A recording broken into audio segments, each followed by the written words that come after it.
Hey guys, Dr. Nick. This week we're talking about our Spartan health tip and condition of the week, which we're going to be talking about proper ways to bend. A lot of times we get in a rush, we get in a hurry, we do something really quickly and we forget about the good form, the good posture that is needed to make sure that we don't cause injuries down the line. So a lot of times when we bend, we're not picking up a lot of weight. We're picking up a pen off the floor, we're picking up a penny, we're picking up our kids out of the crib. But a lot of times what we fail to remember is how we're moving and how we're bending has a big effect on it. And one thing that a lot of people don't realize is every time that we go forward like this to bend, you're not just picking up that couple ounce penny. You're not just picking up that pen off the floor or that 30-pound baby. You're picking up the entire weight of your torso, your head, your shoulders, and your core as well, because the fulcrum is right in our hip. So when we bend, everything in front of us is something that we have to pick up as well.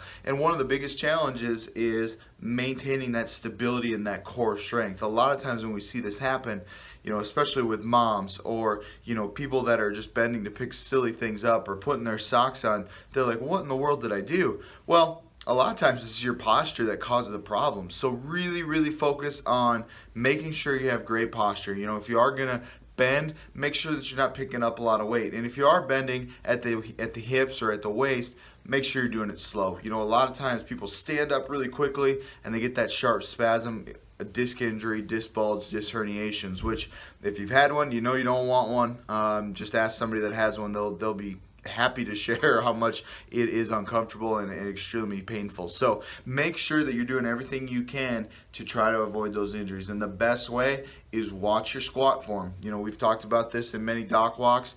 When you're doing a squat, you're sitting backwards first. You're not bending down. We want to make sure that you're sitting back. Your knees should never go in front of your legs. We don't want your heels or your toes coming off the ground in a squat. Get really close to that object that you're picking up, even if it is a little penny. The more you can get trained and make your body know how to squat best, the better off you're going to be. And ultimately, at the end of the day, we want to do everything we can to protect our back and our core and our stability, because our spines, even though they're strong and stable, they're also weak and vulnerable as well. So we need to do everything we can to protect them and help them, and proper form is one of those things. So if you have questions, reach out to us when we're there at a doc walk. We're going to be focusing on this on the doc walks next week as far as just proper form as well. So we'll be talking about that then also, but if you have questions, reach out.